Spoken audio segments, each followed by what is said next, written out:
Hi నమస్తే అందరికీ welcome back to my channel stories by Velakanti. ఆత్మతో ప్రయాణం పార్ట్ 2 స్టోరీలకు వెళ్లే ముందు పార్ట్ 1 లింక్ అనేది కామెంట్ సెక్షన్లో పిన్ చేసి పెట్టాను.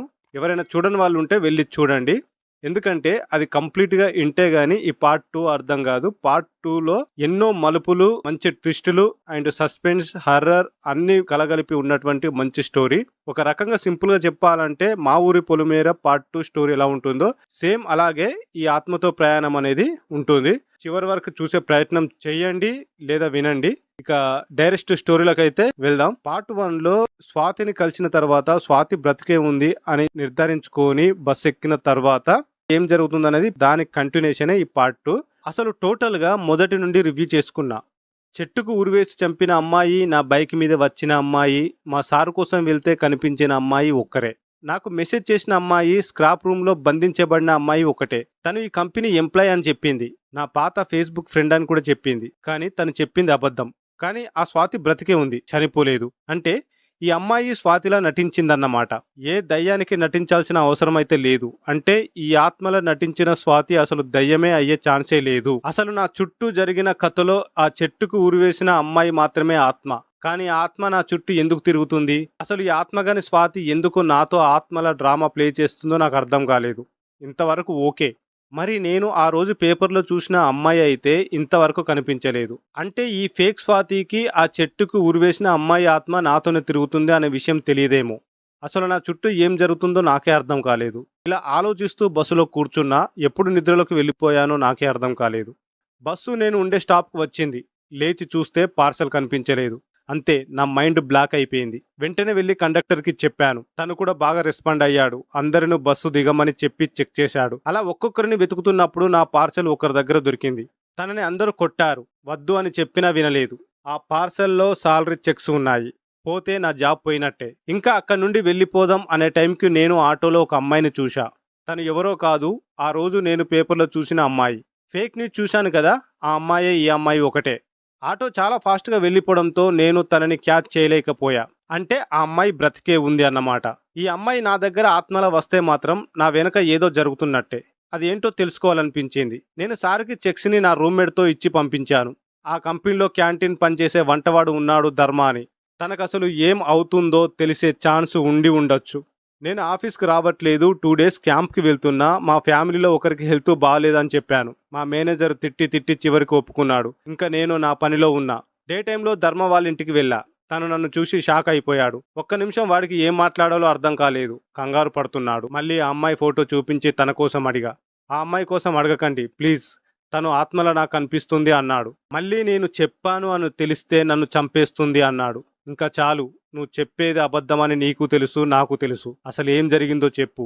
ఆ అమ్మాయి చనిపోలేదు. ఇలా మాట్లాడుతుంటే వాళ్ళ ఆవిడ వచ్చి, ఈ 100 రూపాయలు కూడా ఉంచవుగా ఇంట్లో, నీ తాగుడుకంతా తగలబెడుతున్నావు అని తిట్టి ఇచ్చి వెళ్ళిపోయింది.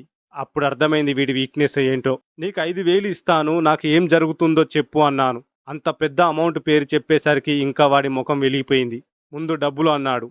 ముందు చెప్పు అని పాకెట్లో మనీ తీసి చూపించా. అంతే, వాడు చెప్పడం మొదలుపెట్టాడు. అది విని నేను షాక్ అయిపోయా. నా వెనక ఇంత జరుగుతుందా అని. నేను అక్కడి నుంచి డౌట్ రాకూడదు అని బైక్ మీద వెళ్ళాను తన దగ్గర నుంచి. అసలు తను ఏం చెప్పాడు అని చెప్పే ముందు కొన్ని రోజుల క్రిందట నా గతంలో ఏం జరిగిందో ఫస్ట్ తెలియాలి. నేను ఈ జాబ్లోకి రాకముందు ఒక కంపెనీలో జాబ్ చేసేవాడిని. అది గోల్డ్ లోన్ కంపెనీ. నేను ఒక బ్రాంచ్కి అసిస్టెంట్ బ్రాంచ్ హెడ్గా సెలెక్ట్ అయ్యాను. జాబ్లో జాయిన్ అయ్యాక నెమ్మదిగా అందులో ఉన్న హోల్స్ అన్నీ తెలుసుకున్నా. మా మేనేజర్ కస్టమర్ దగ్గర గోల్డ్లో ఇంట్రెస్ట్ ఎక్కువ చెప్పి నొక్కేయటం. గోల్డ్ సేల్కి వస్తే కంపెనీకి ఇవ్వాలి, కానీ తను బయట సేల్ చేసి కస్టమర్స్కి చాలా తక్కువ మనీ ఇచ్చేవాడు. వాడు ఎక్కువ పర్సంటేజ్ తీసుకునేవాడు. ఇంకా చాలా విషయాల్లో కంపెనీకి మోసం చేశాడు. తన గురించి చెబితే ట్రాన్స్ఫర్ చేస్తాడు అనే భయంకి ఎవరూ చెప్పలేదు. నాకు ఆ జాబ్ ఇంపార్టెంట్ కాదు, ఇంకో జాబ్ కూడా వచ్చింది. కానీ వెళ్లే ముందు మనోడు తప్పులు బయట పెట్టాలి అని అన్నీ ఒక ఫైల్ తయారు చేసి హెడ్ ఆఫీస్కి పంపా. నేను జాబ్ నుండి వచ్చేసా. తర్వాత నాకు తెలిసింది వాళ్ళు తన మీద కేసు వేసి జాబ్ నుండి తీసేశారు అని. తను సీనియర్ ఎంప్లాయ్, 10 years ఎక్స్పీరియన్స్. నా వల్ల తన జాబ్ పోయింది. ఎక్స్పీరియన్స్ సర్టిఫికెట్ మీద చీటింగ్ అని వచ్చింది. ఇంకా తనకి ఏ జాబ్ రాక ఏదో బిజినెస్ చూసుకుంటున్నాడు అని తెలిసింది. వాడికి నా మీద కోపం బాగా ఉంది. ఎప్పుడు దొరుకుతానా అని చూస్తున్నాడు. కొద్ది రోజులకి వాడికి ఆ ఛాన్స్ వచ్చింది. ఇదే టైం నన్ను ఈ ఆఫీసులో చూశాడు. మా మేనేజర్ తనకి బావ అవుతాడని తెలిసింది. వాళ్ళ చెల్లిని తను మ్యారేజ్ చేసుకున్నాడు. నా కోసం మొత్తం చెప్పి అతనికి పిచ్చి పట్టింది అని చెప్పి జాబ్లో నుండి పంపించాలి అని చెప్పాడు. మేనేజర్ కూడా ఇంకా ఏం చెప్పలేక ఒప్పుకున్నాడు. ఇంకా వాళ్ళ డ్రామా స్టార్ట్ అయింది. నేను ఆ గోల్డ్ లోన్ కంపెనీలో ఉన్నప్పుడే వాడికే నాకు పడేది కాదు. నా మీద ఏదో డౌటు, తనని ఎప్పుడైనా బుక్ చేస్తా అని. అందుకే తనకు తెలిసిన ఒక అమ్మాయితో అప్పుడు నాకు ఫేస్బుక్లో ట్రాప్ చేయాలని చూశాడు. తనతో ఫ్రెండ్ రిక్వెస్ట్ పెట్టి నా స్టోరీస్కి కామెంట్ పెట్టించి నాతో మెసెంజర్లో మాట్లాడించేవాడు. కానీ నేనైతే ట్రాప్లో పడలేదు. తర్వాత ఆ అమ్మాయితో మెసేజ్ చేయించడం ఆపేశాడు. ఆ అమ్మాయి నాకు అసలు నిజం చెప్పాలని తన బర్త్డేకి మీట్ అవ్వమని చెప్పింది. కానీ ఆ విషయం తనకు తెలిసి తన ఫేస్బుక్ పాస్వర్డ్, ఫోన్ నెంబర్ మార్చేశాడు. నువ్వు తనతో నిజం చెప్పినా నిన్ను చీటర్ అనుకుంటాడు. ఇంకా ఇలా మంచి దానిలా ఉండిపో, ఇంకా తనతో చాట్ చేయవలసిన అవసరం కూడా మనకి లేదు అంటాడు. ఇంకా అమ్మాయి చేసేది లేక సైలెంట్ అయిపోతుంది. తన పేరే స్వాతి. మళ్ళీ నన్ను ఈ కంపెనీలో చూసి ఒక ప్లాన్ ప్లే చేశారు. స్వాతిలా మళ్ళీ చాట్ చేయడం స్టార్ట్ చేశారు. కంపెనీలో ఓల్డ్ ఎంప్లాయీలా ఒక ఫైల్ రెడీ చేశారు. తనతో దెయ్యంలా డ్రామా ప్లే చేశారు. స్క్రాప్లో ఉండాలి అంటే భయం అందరికీ. అరుణ్కి ఆ దయ్యం అంటే భయం. అందుకే తనని భయపెట్టారు, దయ్యం ఉంది అని తెలియాలని. కానీ మా సెక్యూరిటీ హెడ్కి ఈ డ్రామాతో సంబంధం లేదు. తనకి ఇలా చెప్పారు, తన నైట్ అలర్ట్గా ఉన్నాడో లేదో చూడడానికి మీ గార్డ్తో విజులు కొట్టించండి, అడిగితే మీకు వినబడలేదని చెప్పండి అన్నారు. అందుకే ఆ రోజు తనకి వినిపించినా లేదు అని చెప్పాడు. అంతే తప్ప స్వాతి అనే ఆత్మ లేదు. కానీ నిజమైన స్వాతి కలుస్తుంది అని అనుకోలేదు వాళ్ళు. అంతేకాకుండా ఇంకో ఆత్మని కూడా తేవాలని, ఆ ఉరి వేసుకున్న అమ్మాయిని కూడా ఆత్మలా చూపించాలని ఫేక్ ఫోటోతో ఫేక్ పేపర్ తయారు చేసి నాకు చూపించారు. కానీ ఇంకా ఆత్మ ఎంట్రీ ఇవ్వలేదు. నేను ఇంకా భయపడకపోయేసరికి బస్సులో నా దగ్గర ఉన్న చెక్స్ పోతే జాబ్ పోతుంది అని చూశారు, కానీ అది కూడా మిస్ అయింది. క్యాంటీన్లో ధర్మ కూడా ఆ రోజు అడిగినప్పుడు భయపడినట్టు నటించాడు. అంతే తప్ప ఆ రోజు ఏమీ లేదు. సెక్యూరిటీ ఫోటో తీసినప్పుడు స్వాతి అందులో పడటం వాళ్ళు ఆడిన డ్రామానే. నేను స్క్రాప్ డోర్ ఓపెన్ చేసి అటక మీద ఆత్మలా నటిస్తూ స్వాతి చెప్పిందంతా ఫేక్, తనని బంధించడం, లోపల చనిపోవడం అంతా ఒక పెద్ద డ్రామా. ఇది తెలిసి నా కోపం వచ్చింది. ఎన్ని రోజులు డ్రామాలు ప్లే చేస్తారో చూద్దాం అనుకున్నా. అమ్మయ్య, ఇన్ని రోజులు దయ్యం అనుకుని భయపడి చచ్చా, ఇప్పుడు హ్యాపీగా ఉండొచ్చు అనుకున్నా. ఇంతలో మళ్ళీ సడన్గా ఒకటి స్ట్రైక్ అయింది. మరి నా బైక్ మీద వచ్చిన ఆత్మ, ఆ ఇంటిలో నాకు డోర్ తీసిన ఆ అమ్మాయి ఒకటే కదా, మరి తను ఎవరు, ఎందుకు నా వెంట పడింది? అంటే ఆ ఆత్మ నిజమా? మరి ఇంకో ఆత్మ ఏంటో నాకు అర్థం కాలేదు. నాకు మళ్ళీ షిఫ్ట్ మారింది. మధ్యాహ్నం 3 నుంచి 11 గంటల వరకు నా షిఫ్ట్ టైం. ఆఫీస్కి వచ్చాను. మేనేజర్ సైలెంట్గా ఉన్నారు. అప్పుడే ధర్మ బయటికి వెళ్తున్నాడు. మా మేనేజర్కి తెలిసిపోయిందని అర్థమైంది. ఇది పెద్ద ఇష్యూ చేయాలనుకోలేదు. ఆ రోజు అంతా సైలెంట్గా గడిచిపోయింది. నైట్ 11కి ఆఫీస్ అయిపోయింది. ఇంటికి వెళ్తున్నా. చెట్టుకు ఊరివేసిన అమ్మాయి ప్లేస్కి వచ్చా. బైక్ ఆపి ఆ చెట్టు వైపే చూశా, కానీ ఎందుకో నాకు భయం వేయలేదు ఈసారి. అది కూడా ఫేక్ అవ్వచ్చేమో అనుకున్నా. ఇంకా వెళ్దామని బైక్ స్టార్ట్ చేసి వెళ్తున్నా. ఉన్నట్టుండి బ్యాక్ సీట్ కదిలి వెయిట్ పెరిగింది. అంతే, నా గుండె ఆగినంత పని అయిపోయింది. ఇక్కడి నుండి కంపెనీకి తీసుకుని వెళ్లేవాడికి మరి ఇప్పుడు ఎక్కడ డ్రాప్ అవుతుందో అనుకున్నా. నా భుజం మీద చెయ్యి వేసింది. నాకు అర్థమైంది ఇక వెళ్ళాలి అనే సిగ్నల్ అని. నాకేంటి రోజు ఈ ఆత్మతో రాత్రి ఈ ప్రయాణం అనుకున్నా. నా రూమ్ దగ్గరికి వచ్చే అంతవరకు తను దిగలేదు. నేను బైక్ని పక్కన పార్క్ చేసి ఫాస్ట్గా స్టెప్స్ ఎక్కా. అంతే, తను ఉన్నట్టుండి వచ్చి నా ముందు నిలబడింది. ఒక్క నిమిషం నా గుండె ఆగినంత పని అయింది. స్లిప్ అయి కింద పడ్డా. ఆ సౌండ్కి కింద ఫ్లాట్ అంకుల్ డోర్ తీసి ఏమైంది అన్నాడు. లేదు, స్లిప్ అయి పడ్డాను అని చెప్పాను. ఆ ఆత్మ అక్కడ కనిపించలేదు. ఫాస్ట్గా స్టెప్స్ ఎక్కి పైకి ఎక్కా. పైన నా రూమ్మేట్ రాకేష్ ఉన్నాడు. ఎవరు ఆ అమ్మాయి, బైక్ మీద తీసుకొని వచ్చామన్నాడు. అదేంటి వీడికి కనిపించిందా అనుకున్నా. నాకు ఒక మంచి ఐడియా వచ్చింది తను అలా అనేసరికి. తను మా మేనేజర్ వాళ్ళ అమ్మాయి, సార్ క్యాంప్లో ఉన్నారు, తను ఊరు నుండి వస్తే ఇంటిలో డ్రాప్ చేయమన్నారు అన్నాను. మరి ఇక్కడికి తీసుకొచ్చావేంటి అన్నాడు. ఈ పక్కన ఎవరో ఫ్రెండ్ ఉంటే తన ఇంటికి వెళ్ళింది అన్నాను. నా మొబైల్ రింగ్ అయినట్టు యాక్ట్ చేశా. ఏదో మాట్లాడేసి పెట్టాను. ఏమైంది అన్నాడు. ఏం లేదు, ఆ అమ్మాయి ఇంటికి వెళ్తుందట, నేను సింగిల్గా ఉండాలి, అసలే ఈ ఏరియాలో దొంగల భయం ఎక్కువ, నన్ను ఈ రోజు వెళ్ళి అక్కడే తను తోడుగా ఉండమన్నారు అని చెప్పాను. అవునా, నేను వస్తాను అన్నాడు. నాకు అదే కావాలి. ఒక్కడిని వెళ్ళి అసలు ఆ ఆత్మ ఎందుకు నా వెంట పడుతుందో తెలుసుకోవాలంటే భయం. ఇప్పుడు వీడు ఉన్నాడుగా నా తోడు అనుకున్నా. సరే అని ఇద్దరం ఒక 30 నిమిషాల తర్వాత తన ఇంటికి బయలుదేరాం. తన ఇంటి ముందు నిలబడి డోర్ కొట్టాం. డోర్ బాగా విరిగి ఉంది. నిన్న విరిగింది కదా అనుకున్నా. తను వస్తుందో లేదో అని అనుకున్నా. ఒక్క సౌండ్కే తను వచ్చింది. తనని చూడగానే మా వాడు అలా ఉండిపోయాడు. వాడికి ఇప్పుడు కాదులే, తర్వాత తెలుస్తుంది అనుకున్నా. తను మాకు బయట కూర్చోండి, నాన్నగారు వస్తారు అని చెప్పి లోపలికి వెళ్ళిపోయింది. అదేంటి మీ సార్ లేడన్నావుగా, మళ్ళీ నాన్న వస్తారంటుంది. ఇంకా ఇద్దరం అలా కూర్చున్నాం.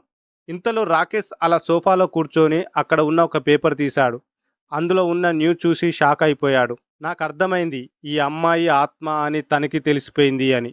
అంతే, వాడు నా ముఖం చూస్తూ అలా ఉండిపోయాడు. ఈ పేపర్ చూడు అన్నాడు. వాడేమో గాని ఈసారి నేను షాక్ అయిపోయా. అందులో ఒక అమ్మాయి ఫోటో ఉంది. సేమ్ అదే న్యూస్. గుర్తు తెలియని యువతి దారుణ హత్య. ఆ అమ్మాయి ఇప్పుడు డోర్ తీసిన అమ్మాయి ఫోటో ఒకటి కాదు. ఈ ఫోటోలో ఉన్న అమ్మాయి మా ఓనర్ వాళ్ళ అమ్మాయి. తను ఎక్కువ ఎవరితో మాట్లాడదు. మేము నైట్ ఆఫీస్ నుండి వచ్చే టైంకి బయట కూర్చొని మొబైల్లో సాంగ్స్ వింటూ ఉంటుంది. మేము రీసెంట్గా రూమ్లో రెంట్కు వచ్చాం. అందుకే ఆ ఇంటిలో వాళ్ళ కోసం మాకేం తెలియదు. మరి ఈ అమ్మాయి చనిపోతే ఎప్పుడు మేము వచ్చిన ఈ ఇంటిలో అమ్మాయి ఎవరు అనుకున్నా. మేము అలా ఉండగా లోపల నుండి ఒకరు వచ్చారు. నిజమే, తను చెప్పింది వాళ్ళ నాన్న వచ్చారు. సారీ బాబు, నన్ను క్షమించు. మీ మేనేజర్ నిన్ను భయపెట్టాలని డ్రామా ప్లే చేశాడు. అందుకే నేను ఇలా దయ్యంలా నాటకం ఆడాను. అంటే ఇది కూడా ఆత్మ కాదా? మరి అసలు ఆత్మ ఎవరో నాకు అర్థం కాలేదు. నా తల తిరిగిపోయింది. ఇక్కడ ఏం జరుగుతుందో మా వాడికి ఏం అర్థం కాలేదు. సరే, ఇంకా వెళ్ళి వస్తాం అని అక్క నుండి వచ్చేసాం. మా వాడు నా ముఖం అలా చూస్తున్నాడు. అసలు ఏం జరుగుతుందిరా అని అన్నాడు. అంటే మన ఓనర్ వాళ్ళ అమ్మాయి దయ్యమా అన్నాడు. ఏమో నాకేం అర్థం కావట్లే. ఇంటికి వచ్చాం. అక్కడ ఈసారి ఓనర్ వాళ్ళ అమ్మాయి లేదు. ఇద్దరం మేడ మీదకి వచ్చి పడుకున్నాం. నేను ఇప్పుడు వస్తాను అని మా వాడు ఫాస్ట్గా కిందికి వెళ్ళాడు. నా బైక్ తీసుకొని వెళ్ళిపోయాడు. ఈ టైంలో ఎక్కడికి వెళ్ళాడు అనుకున్నా. చాలాసేపు అయింది, రాలేదు. మొబైల్ స్విచ్ ఆఫ్లో ఉంది. అలా వెయిట్ చేస్తుంటే అంతలోనే వచ్చాడు. ఎక్కడికి వెళ్ళావు? చాలాసేపు అయింది, ఏమైపోయావు అన్నాను. ఏమైపోవడం ఏంటి, ఇంకా బ్రతికే వచ్చా, సంతోషించు. అసలు ఏమైంది అని అడిగా. నీ బైక్ తీసుకొని వెళ్ళాను కదా. నేను హైవే మీద మందు దొరుకుతుందని వెళ్ళాను. కానీ నాకేం తెలుసు హైవే మీద మందు అమ్మరు అని. అంతే, ఉన్నట్టుండి బైక్ ఒక చెట్టు దగ్గర ఆగిపోయింది. చాలాసేపు ట్రై చేశా, కానీ నీ తొక్కలో బైక్ స్టార్ట్ అవ్వలేదు. మొబైల్లో సిగ్నల్ కూడా లేదు. నీకు కాల్ చేద్దామని చాలాసేపు ట్రై చేశా. నీకు తెలుసు కదా నాకు ఫేస్బుక్లో పోస్టులు చేసే పిచ్చి ఉందని. తర్వాత పోస్ట్ చేద్దాం అని ఒక సెల్ఫ్ తీసుకున్న ఈ బైక్తో. Bike troubled at night time అని పోస్ట్ పెడదాం అనుకున్నా. కానీ బైక్ మీద ఒక అమ్మాయి కనిపించింది. తనని చూసి ఒక్క నిమిషం నాకు గుండె ఆగినంత పని అయిపోయింది. తను అమ్మాయి కాదు, తను ఒక దయ్యం. ఆ దెబ్బకి నా పని అయిపోయింది అనుకున్నా. అంతే, భయంతో బైక్ వదిలేసి ఎటు వెళ్తున్నా కూడా తెలియట్లే. ఆ చీకట్లో చాలా దూరం వచ్చేసా. అసలు ఆ దయ్యం ఏంట్రా బాబు అలా ఉంది? నా వెంట ఎందుకు పడింది? నీతో వచ్చినప్పటి నుండి ఈ దయ్యాలు నన్ను పట్టుకున్నాయి ఏంటి అసలు? నీకు ముందే చెప్పా, విన్నావా? ఎక్కడో చూసా అని బిల్డప్ ఇచ్చావు. చూస్తేనే గాని నమ్మలేదుగా. సరే కాని అసలు ఈ దయ్యం నీకు ఎక్కడ దొరికిందిరా బాబు? అవును గాని నా బైక్ ఏది? అది అక్కడే వదిలేశాను. బైక్ పోతే పోయింది, లేదంటే నా పని అయిపోయేది. హే, ముందు పద బైక్ దగ్గరికి.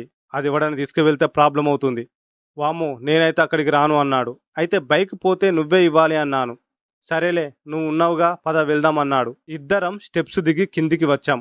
ఓనర్ ఇంటి ముందు ఒక లైటు ఉండాలి. అది ఉన్నట్టుండి ఆఫ్ అయిపోయింది. అంతే, ఇద్దరికి గుండె ఆగినంత పని అయింది.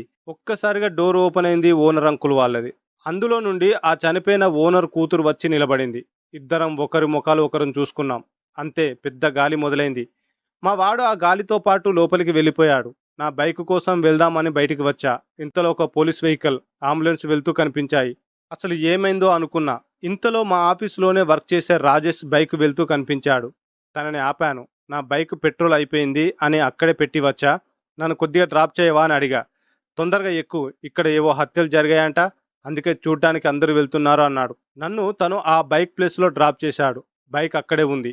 మళ్ళీ ఇద్దరం హత్యలు జరిగిన ప్లేస్కి వెళ్ళాం. నేను ఆ హౌజ్ చూసి షాక్ అయిపోయాను. నేను నా ఫ్రెండు రాకేష్ ఇంతకు ముందు వెళ్ళి వచ్చిన అదే ఇల్లు. అందులో నుంచి డెడ్ బాడీస్ను బయటికి తెస్తున్నారు. వాళ్ళను చంపి 10 days అయిందంట. వాళ్ళే ఆ తండ్రి కూతుళ్ళు. వాళ్ళ ఫొటోస్ను కూడా పోలీసులు తీసుకున్నారు. శవాలు కూడా గుర్తుపట్టనంత అయిపోయాయి. అంతా బాగుంది అంటే మరి ఇదేంటి నాకు అర్థం కాలేదు. వాళ్ళు ఎప్పుడో చనిపోతే మరి నాతో మాట్లాడింది ఎవరు? అంటే వాళ్ళు కూడా ఆత్మలా? నాకేం అర్థం కాలేదు. బుర్ర తిరిగిపోయి కూర్చున్నా. తల ఎత్తి ఎదురుగా చూస్తే ఒక అమ్మాయి ఆత్మ నా బైక్ దగ్గర నిలబడి కనిపించింది. ఇంకో ఆత్మ కూడా కనిపించింది, అది కూడా ఇంకో బైక్ దగ్గర. భయంతో అలా ఉండిపోయా. అక్కడ మా మేనేజర్ ఉన్నారు. తన దగ్గరికి వెళ్ళాను. సార్, ఇన్ని రోజులు మన మధ్య అయిందేదో అయింది. ఇప్పుడైనా నిజం చెప్పండి. చనిపోయిన వాళ్ళతో మీరు డ్రామాలాడించారా? వాళ్ళు అసలు ఎవరో నాకు తెలియదు. ఎప్పుడు కూడా బయటికి రారు అన్నాడు మా మేనేజర్. అదేంటి, ఆ రోజు ప్లాంట్లో ప్రాబ్లం అని నాకు కాల్ చేశారు. నేను మిమ్మల్ని తీసుకుని వెళ్ళాను. అప్పుడు వాళ్ళ కోసం మీరు చెప్పారుగా. నేనా? ఎప్పుడు అన్నాడు. అదే సార్, 1 day బ్యాక్. అసలు ఆ రోజు నేను ఊర్లో లేను.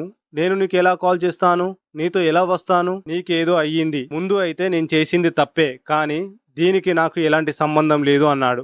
మళ్ళీ కథ మొదటికి వచ్చింది కదా అనుకున్నాను. అలా మాట్లాడుతుంటే ఇంతలో నా ఫ్రెండ్ వచ్చాడు. రాకేష్, ఎలా వచ్చావురా అసలు అన్నాను. అసలు ఏమైందో తెలుసా? నేను లోపలికి వెళ్ళానా? లోపల తను లేదు. నాకు చాలా భయం వేసింది. అసలు ఇంటిలోనే ఎవరు లేరు. కానీ అరుపులు ఏడుపులు వినిపిస్తూనే ఉన్నాయి. నాకు ఆ సమయంలో చాలా భయం వేసింది. నేను డోర్ ఓపెన్ చేయడానికి చాలా ట్రై చేశా, కానీ నా వల్ల కాలేదు. లోపల ఒక రూమ్ ఉంది. అందులో నుండి ఉన్నట్టుండి సౌండ్ కూడా వచ్చింది. ఆ దయ్యం లోపల ఉందేమో అనుకున్నా, కానీ ఆ రూమ్ అంతా ఒకటే చీకటిగా ఉంది. ఆ రూమ్లో చాలా ఫొటోస్ ఉన్నాయి. మొబైల్లో టార్చ్ ఆన్ చేసి చూశాను. ఆ ఫోటోలో ఉన్నవాడు టోటల్గా నీలాగే లేకపోయినా కొద్దిగా నీలాగే ఉన్నాడు. వాడిది నీది ఒకేలాంటి బైకు, అది కూడా ఎల్లో కలర్. అలా తన ఫోటో చూస్తుంటే ఎక్కడి నుండి వచ్చిందో తెలియదు గాని ఒక మహాతల్లి నా మీద పడి నన్ను కొరికింది. అంటే అది దయ్యం కాదు, మెంటల్ది అని తనని లోపల పెట్టారు. అదేమో డోర్ తీసుకొని వచ్చింది. మరి డోర్ తోసింది, నిన్ను ఎవరో ఈడ్చుకుంటూ లోపల పడేశారు. ఒక మనిషి వల్ల కాని పని అది. అయితే ఏదో ఆత్మ నిన్ను ఆ పిచ్చి దానికి అప్పజెప్పినట్టు ఉంది. సరే, మరి ఎలా వచ్చావు? విండో కనిపిస్తే దూకేశా. సరే గాని నువ్వు బైక్ ఎలా తెచ్చుకున్నావు? మా ఆఫీసులో వర్క్ చేసేవాడు కనిపిస్తే వెళ్ళాను అన్నాడు. సరే కానీ అక్కడ ఏమవుతుంది? మనం ఒక ఇంటికి వెళ్ళాం. ఒక అమ్మాయి డోర్ తీసింది, గుర్తుందా? ఎందుకు మర్చిపోతా, సూపర్గా ఉందిగా అమ్మాయి.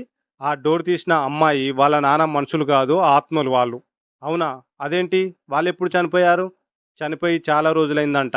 వామ్మో, ఇంతసేపు మన ఆత్మలతో మాట్లాడామా? ఏంటిది, నీకు అసలు ఇన్ని దయ్యాలు ఎక్కడ దొరికాయిరా అసలు?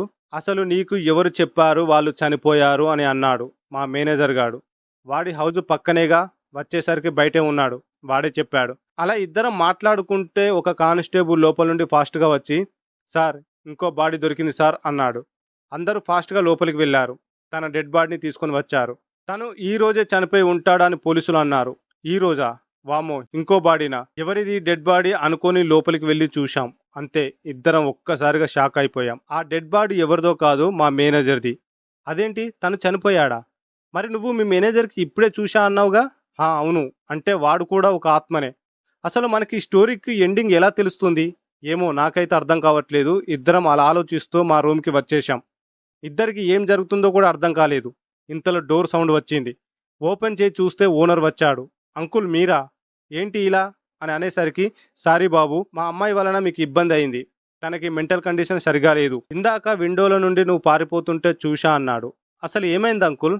తను ఒకప్పుడు బాగానే ఉండేది బాబు. ఒక 4 డేస్ నుండి ఇలా అయ్యింది. ఏదో చూసి భయపడి ఇలా అయ్యింది అన్నారు డాక్టర్. అంతేకాదు, ఇంటిలో ఏదో ఆత్మ కనిపిస్తుంది, పాపం దానికి సహాయం చేయాలి అంటూ ఏదేదో పిచ్చి పిచ్చిగా మాట్లాడుతుంది. అసలు విషయం చెప్పాలి అంటే తన ఫ్రెండ్ ఒక అమ్మాయిని రీసెంట్గా ఊరవతల ఎవరో ఉరి తీసి చంపారంట. అప్పటి నుండి ఇలా అయ్యింది. ఆ రోజు రాత్రి నుండి ఇలా మారిపోయింది. ఈ విషయం బయట తెలిస్తే మళ్ళీ తను ఆ హత్య చేసిందేమో అని తనని ఎంక్వైరీ చేసి చంపుతారు. అందుకే ఈ విషయం బయట చెప్పలేదు. ఏమనుకోవద్దు అని అంకుల్ వెళ్ళిపోతూ, అవును బాబు, మీ పక్క రూమ్లో అబ్బాయి రాలేదా అని అడిగాడు. ఏమో అంకుల్, తెలియదు, మేము వచ్చినప్పటి నుంచి చూడలేదు అన్నాడు. కింద ఎల్లో కలర్ బైక్ చూసి తనే అనుకున్నా అన్నాడు. లేదంకుల్, నాది కూడా అదే కలర్ బైకు అన్నాను. అప్పుడు మా వాడికి ఏదో స్ట్రైక్ అయ్యింది. అంకుల్, ఒకసారి మీ ఇంటికి రావచ్చా అని అడిగాడు. ఏం బాబు, ఎందుకు అని అడిగాడు అంకుల్. ఇందాక మీ ఇంటికి వచ్చినప్పుడు నా మొబైల్ పడిపోయింది, చూడాలి అన్నాడు. సరే అని తను అంకుల్తో వెళ్ళాడు. మొబైల్ ఉందిగా, వీడు మళ్ళీ అంకుల్తో లోపలికి ఎందుకు వెళ్ళాడు అని అనుకున్నా. ఒక 30 నిమిషాల తర్వాత బయటికి వచ్చాడు. వాడి చేతిలో రాయి కూడా ఉంది. వాడు వచ్చి ఒక్క రూమ్ డోర్కి ఉన్న లాక్ కొడుతున్నాడు. ఎందుకురా అని నేను అన్నా కూడా నా మాట వినట్లేదు. లాక్ విరిగింది. వాడు డోర్ ఓపెన్ చేశాడు. వాడు వచ్చి ఎన్ని డేస్ అయిందో గానీ రూమ్ చెత్తలా ఉంది. అందులో అమ్మాయిల ఫోటో చాలా పడిపోయి ఉన్నాయి. వాడి ఫొటోస్ గోడకి ఉన్నాయి. నేను చెప్పాను కదా కింద రూమ్లో ఫోటో చూశా అని, ఇవే ఫొటోస్ అని అన్నాడు. కింద ఉంటే పైకి ఎలా వచ్చాయి అని అన్నాడు. కింద నేను చూసినప్పుడు రూమ్ ఉంది, కానీ ఇప్పుడు వెళ్ళి చూస్తే రూమ్ లేదు. అంకుల్, ఎల్లో బైక్ అనగానే అది నాకు స్ట్రైక్ అయ్యింది. అందుకే మొబైల్ అని అబద్ధం చెప్పి వెళ్ళాను అన్నాడు. నాకు ఒకటి అర్థమైంది. ఆ ఆత్మ మనకి ఏదో చెప్పాలి అనుకుంటుంది. కొద్దిగా మైండ్ పెట్టి ఆలోచిస్తే నాకు ఒక స్టోరీ స్ట్రైక్ అవుతుంది. ఆ ఎల్లో బైక్ వాడు ఒక అమ్మాయిని చంపేసి ఉంటాడు. దాన్ని ఇప్పుడు పిచ్చి పట్టిన అమ్మాయి చూసి ఉండొచ్చు. తనని వాడు బెదిరించి ఉంటాడు. అందుకే తను ఎవరికీ అసలు విషయం చెప్పలేదు. తన అసలు విషయం దాచింది అనే కోపంతో ఆ ఆత్మ కనిపించి ఉండొచ్చు. అందుకే నువ్వు అదే కలర్ బైక్తో వెళ్ళడం, ఇదే అపార్ట్మెంట్లో ఉండడం, ఆ ఆత్మ నీ వెంటపడి ఉంటుంది. నేను అదే బైక్ని యూజ్ చేయడం వల్ల నా వెంట పడింది. నన్ను అందుకే ఆ ఆత్మ కింద అంకుల్ రూమ్కి తీసుకొని వెళ్ళి జరిగిందంతా చూపించింది. ఇది జస్ట్ నా ఊహ మాత్రమే ఇలా అవ్వచ్చు అని. ఇదంతా ఓకే, మరి ఆ మేనేజర్ ఆత్మ, ఆ ఇంటిలో ఉన్న అమ్మాయి వాళ్ళ నాన్న ఆత్మ సంగతి ఏంటి? మనకి అది కూడా తెలియాలి అంటే మనం ఈ రోజు రాత్రి ఆ ఇంటికి వెళ్ళాలి. మళ్ళీనా? అయినా రాకేష్, నీకు అంత ధైర్యం ఇలా వచ్చేసింది? ఏదో అలా. సరే పద వెళ్దామని వెళ్ళాం. బయట పోలీసులు ఉన్నారు. ఎలా వెళ్ళాలో మాకు అర్థం కావడం లేదు. అలా ఒక 30 నిమిషాలు వెయిట్ చేశాక ఇద్దరు నిద్రపోయారు. అంతే ఫాస్ట్‌గా లోపలికి వెళ్ళాం. అలా ఒక్కో రూమ్ చూస్తూ లోపలికి వెళ్ళాం. లోపల ఆ అమ్మాయి ఫోటోస్ ఉన్నాయి. నేను అలా ఆ అమ్మాయి ఫోటోస్ చూస్తూ ఉంటే మా వాడు నా దగ్గరికి వచ్చి, "ఏంటి అలా చేస్తున్నావు?" అని అడిగాడు. తనని ఎక్కడో చూశా అన్నాను. "అంతకు ముందు 2 టైమ్స్ చూశావుగా" అన్నాడు. "లేదురా, ఆ కళ్ళను ఎక్కడో చూశాను" అన్నాను. "సరేలే బాబు, పద" అంటూ రూమ్ అంతా వెతికాం. అప్పుడు రూమ్‌లో లైట్స్ ఇంకా ఆఫ్ ఆన్ అవుతున్నాయి. అక్కడ ఒక బీరువా డోర్ ఓపెన్ అయ్యి అందులో ఉండే డైరీ ఓపెన్ అయ్యింది. "నా ప్రేమ" అని రాసి ఉంది. అందులో తన పేరు కూడా ఉంది, షబానా అని. తను ఒక అబ్బాయి కోసం రాసింది. ఒక పెద్ద వర్షం పడుతున్నప్పుడు ఒక చోట ఆగాను అని, అప్పుడే తన పక్కన ఒక అబ్బాయి ఉన్నాడు అని, తను నాకు మొదటి చూపులోనే నచ్చాడు అని, ఆ అబ్బాయి కూడా నన్ను చూస్తూ ఉండిపోయాడు అని, వర్షం తగ్గాక నన్ను ఫాలో అయ్యాడు అని రాసి ఉంది. తర్వాత నా ఫ్రెండ్ హెల్ప్తో తన కోసం తెలుసుకున్నా, తనని ఫాలో అయ్యాను అని ఉంది. ఆ అబ్బాయి ఫేస్బుక్ ఐడి తీసుకొని వేరే పేరుతో ఫ్రెండ్షిప్ చేశాం అని ఉంది. ఆ అబ్బాయి మొదటి రోజు కలిసిన విషయాన్ని బురక నా ప్రేమకి ముసుగు అనే ఒక పేరుతో ఒక స్టోరీ పోస్ట్ చేశాడని ఉంది. అప్పుడే అర్థమైంది నేను అంటే ఎంత ఇష్టమో అని, నా కోసం ఎంత వెయిట్ చేస్తున్నాడో అని. నాకు ఇంకా తనంటే ఇష్టం పెరిగిపోయింది. అంటే అది ప్రేమ అనే చెప్పాలి. అది చదివాక నాకు అర్థమైంది. నేను ఆ రోజు చూసిన అమ్మాయి ఈ అమ్మాయి ఒకటే. అందుకే నేను ఆ కళ్ళని గుర్తుపట్టాను అనుకున్నా. ఎందుకో అది చదివాక కళ్ళల్లో నీళ్లు తిరిగాయి. ఇంకో పేజీ ఓపెన్ చేశా. అందులో నా ఫోటో కూడా ఉంది. నన్ను ఎలా ఫాలో అయ్యిందో కూడా రాసి ఉంది. నా కోసం ఇన్ఫర్మేషన్ ఇచ్చిన అమ్మాయి ఎవరో కాదు, మా హౌస్ ఓనర్ వాళ్ళ అమ్మాయి వర్ష. అదే పిచ్చి అమ్మాయి.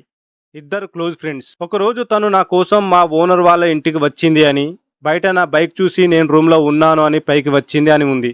కానీ నా పక్క రూమ్ వాడిది అదే బైకు. తను నేనే అనుకోని రూమ్ దగ్గరికి వచ్చింది. అదే టైంలో వాడు ఇంకో అమ్మాయితో ఉన్నాడు. ఆ అమ్మాయి ఎవరో కాదు, తన ఫ్రెండు. ఇంకా అప్పటి నుంచి అంతే. నన్ను చూసినప్పటి నుంచి నా వెంట పడటం, ఏడిపించడం మొదలుపెట్టాడు. తర్వాత నేను ఇంకా తనని భరించలేక నేను మీ రూమి పక్కన ఉన్న అబ్బాయికి లవ్ చేస్తున్నా అని చెప్పాను. ఇంకా అప్పటి నుంచి టార్చర్ ఇంకా ఎక్కువయింది. ఒక రోజు ఏమైంది అంటే అని అంతవరకే రాసి ఉంది ఆ బుక్లో. ఆ తర్వాత ఏమైందో అందులో లేదు. మరి మనకి ఇంకా ఏం జరిగిందో తెలియాలంటే వర్షని అడగాలి. ఇద్దరం అంకుల్కి మొత్తం చెప్పాను. కానీ అంకుల్ అయితే నమ్మనలేదు. మీ అమ్మాయికి నార్మల్గా చెయ్యాలంటే మీరు ఇది చెయ్యాలి అన్నాను. సరే అని అంకుల్ ఒప్పుకున్నాడు. చాలా రకాలుగా ట్రై చేశాం ఇద్దరం. కానీ ఆ అమ్మాయి అసలు చెప్పనే లేదు. ఇంకా భయపడుతూనే ఉంది. మాకు ఏం అర్థం కాలేదు. ఉన్న హోప్ కూడా పోయింది. ఇంతలో అంకుల్కి ఉన్నట్టుండి గుండెలో నొప్పి మొదలైంది. మాకు ఏం చెయ్యాలో తెలియలేదు. రాకేష్, నువ్వు అంకుల్తో వెళ్ళు, నేను ఈ అమ్మాయిని పక్క ఇంటి వాళ్ళ దగ్గర ఉంచి వస్తాను. రాకేష్ అంకుల్ని తీసుకొని వెళ్ళాడు. వర్ష చేయి పట్టుకొని తీసుకుని వెళ్లే టైం తనకు నా చేతిని గట్టిగా పట్టుకొని ఉంది. వెనక్కి చూస్తే వర్ష ప్లేస్లో షబానా ఆత్మ ఉంది. నేను ఒక్క నిమిషం తనని చూస్తూ అలా ఉండిపోయా. తను ఈసారి ఆత్మలా రాలేదు, నార్మల్గానే వచ్చింది. తనని చూసి భయం పోయింది. అసలు ఏమైంది షబానా నీకు అన్నాను. ఆ రోజు రాత్రి ఏమైందంటే నేను మా డాడీ ఇంటిలో ఉన్నాం. తను డైరెక్ట్గా ఇంటికి వచ్చేశాడు. ఆ రోజు నాతో పాటు నా ఫ్రెండ్ వర్ష కూడా ఉంది. ఒక రోజు ముందు వాడి గురించి మా డాడీకి చెప్పా. తనకి బాగా వార్నింగ్ ఇచ్చాడు. ఆ కోపంతో మా డాడీని నిద్రలోనే చంపేశాడు. నన్ను కూడా బలవంతం చెయ్యాలని చూశాడు. అది అంతా వర్ష చూస్తూనే ఉంది. అడ్డు వచ్చిన తనని కొట్టాడు. నేను తప్పించుకొని బయటికి వచ్చాను. వాడు ఎవరికో కాల్ చేశాడు. నాతో వర్ష కూడా వచ్చింది. ఇద్దరం అలా వస్తున్న టైంలో ఒకడు నా కారుతో డాష్ ఇచ్చాడు. ఇంకా కొద్దిగా ప్రాణం ఉంది నాకు. వర్ష తప్పించుకుంది. ఆ డాష్ ఇచ్చింది వాడి ఫ్రెండు. వెంటనే వీడు కూడా వచ్చాడు. ఇంకా వాడు కారు దిగి నన్ను చూడకుండా వెళ్ళిపోయాడు. వీడు తన ఫ్రెండుని కారు కూడా దిగనివ్వలేదు. నాకు వాడి ముఖం కూడా కనిపించలేదు. తర్వాత నన్ను మా ఇంటికి తీసుకుని వెళ్ళాడు. నేను బ్రతికి ఉంటే నిజం తెలిసిపోతుంది అనే భయంతో వాడు నన్ను చంపేశాడు. మరి ఆ మేనేజర్ ఎలా చనిపోయాడు? ఆ చెట్టుకు ఉరివేసిన అమ్మాయి కూడా నువ్వేనా? నేను అది కాదు.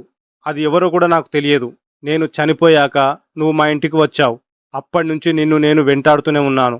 ఇంతకుముందు నీతో నేను లేను. నన్ను వెతుక్కొని వచ్చావనుకున్నా. మరి మీ డాడీ ఎందుకు సారీ చెప్పారు? నేను నిన్ను లవ్ చేస్తున్నా అని చెప్పాను మా డాడీతో. తను ఒప్పుకోలేదు. దానికి కారణం మీ మేనేజర్. నువ్వు మంచివాడివి కాదు అని చెప్పారు. ఒప్పుకొని ఉంటే నేను బ్రతికి ఉండేదానిని. కానీ ఇప్పుడు ఆత్మలా ఉండిపోయాను. మా ఇంటికి వచ్చిన రోజు నీకు సారీ చెప్పి తను ఈ లోకం నుండి వెళ్ళిపోయారు. మరి ఇన్ని చేసినా నువ్వు నిన్ను చంపిన వాడిని ఏం చేయలేదా? వాడిని ఎప్పుడో చంపేశా యాక్సిడెంట్లో.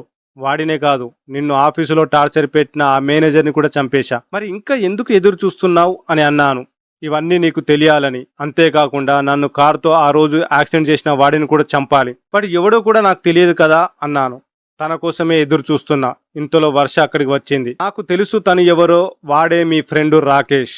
వాడు రాకేష్ ఇద్దరు ముందు కలిసి ఉండేవారు. తర్వాత నీ రూమ్కి వచ్చేశాడు. ఆ రోజు నేను తనని చూశా. అందుకే ఆ కోపంతో మా ఇంటిలో తను ఒంటరిగా కనిపించేసరికి తన మీద పడి కొరిక. కానీ తను ఎస్కేప్ అయ్యాడు.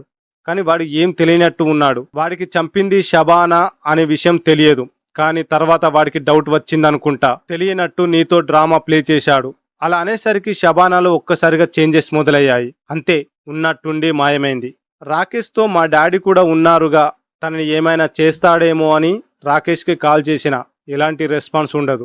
వర్ష నేను బైక్ మీద వెళ్ళాం. ఆ ఉరివేసిన అమ్మాయి చెట్టు దగ్గరికి వచ్చాం. తను అక్కడే ఉన్నాడు.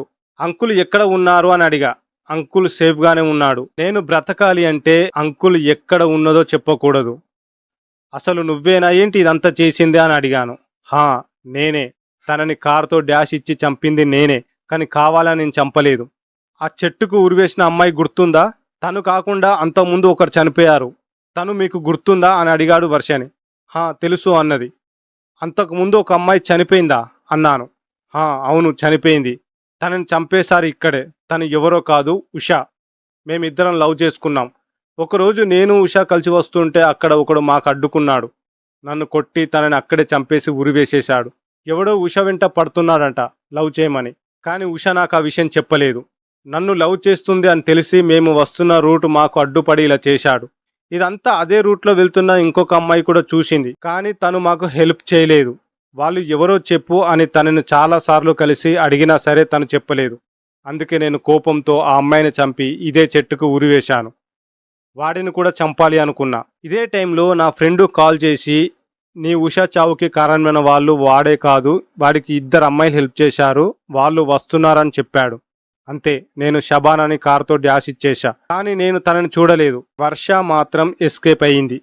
అందువలన తనని చూడలేదు. కానీ ఇంకో అమ్మాయి కోసం చెప్తాను అన్నాడు నా ఫ్రెండు.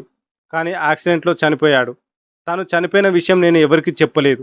తను చనిపోయాడని తెలిస్తే ఇంకో అమ్మాయి అలర్ట్ అవుతుంది అనుకున్నా. కానీ మా ఓనర్ అమ్మాయి ఈ అమ్మాయి ఒకటి అనుకోలే. అంకుల్ ఎప్పుడు చెప్పాడో ఊరు బయట శవాన్ని చూసి ఇలా అయ్యిందని, అప్పుడు తెలిసింది నాకు ఈ అమ్మాయి అని. ఇప్పుడు తనని చంపేస్తే నేను కూడా హ్యాపీగా చనిపోతా. అలా అనేసరికి కోపంతో ఉన్న షబానా ఆత్మ కాస్త మళ్ళీ నార్మల్గా మారిపోతుంది. మరి ఆ చెట్టుకి ఉరివేసిన అమ్మాయి ఆత్మ నా వెంట ఎందుకు పడుతుంది? ఏమో, నాకైతే తెలియదు అన్నాడు. వర్ష వైపు కోపంతో అక్కడ ఉన్న రాయి విసిరాడు. అంతే, తను అక్కడికక్కడికి చనిపోయింది. రాకేష్ తనని చంపిన ఆనందంలో రోడ్డు మీదకి వచ్చి నిలబడి గట్టిగా అరిచాడు. ఇంతలో ఒక కారు వచ్చి డాష్ ఇచ్చింది. రాకేష్ కూడా అక్కడికక్కడే చనిపోయాడు. షబానా ఆత్మ అలా అక్కడే నన్ను చూస్తూ ఉండిపోయింది. ఒక్క నైట్ జర్నీ నా లైఫ్నే మార్చేసింది. రాకేష్ చంపాలి అనుకున్న వాళ్ళు చనిపోయారు. షబానా ఎవరినైతే చంపాలని అనుకుందో వాళ్ళు కూడా చనిపోయారు. షబానా ఆత్మ కూడా అక్కడి నుండి మాయమైపోయింది. నేను ఒంటరిగా మిగిలిపోయా. నా చుట్టూ ఉన్న వాళ్ళంతా పోయారు. నేను అక్కడి నుంచి నా రూమ్కి వచ్చేశా. అలా కొన్ని రోజులు ఈ పోలీస్ ఎంక్వైరీతో గడిచిపోయాయి. చాలాసార్లు స్టేషన్, కోర్టు చుట్టూ తిరిగాను. ఈ జాబ్ వచ్చాక లైఫ్లో చాలా పోగొట్టుకున్నా. కానీ రోజు ఆ చెట్టుకి ఉరివేసిన అమ్మాయి ఆత్మ మాత్రం నా బైక్పై వస్తూనే ఉంది. కేసు కూడా క్లోజ్ చేశారు. ఇంకా ఈ ఊరిలో ఉండాలి అని అనిపించలేదు. నేను వచ్చాక చాలా చావులు చూశా. ఆ జాబ్ నుండి, ఆ ఊరు నుండి దూరంగా హైదరాబాద్ వచ్చేశా. కానీ నాకు ఇప్పటికొకటి మాత్రం ఒక ప్రశ్నగా మిగిలింది. ఆ చెట్టుకు ఉరివేసిన అమ్మాయి నన్ను ఎందుకు పట్టుకుంది అని. సో ఇదండి స్టోరీ. నాకు తెలిసి ఈ స్టోరీ మీకు నచ్చిందని అనుకుంటున్నాను. ఒకవేళ గనక ఈ స్టోరీ మీకు నచ్చితే ఒకే ఒక్క లైక్ ఇవ్వండి, అది చాలా ఇంపార్టెంట్. అలాగే క్రొత్త వారు ఎవరైనా నా ఛానల్ని విజిట్ చేస్తే సబ్స్క్రైబ్ చేయడం మాత్రం మర్చిపోవద్దు. సో మళ్ళీ ఒక స్టోరీతో మళ్ళీ కలుసుకుందాం. ఉంటాను. బాయ్.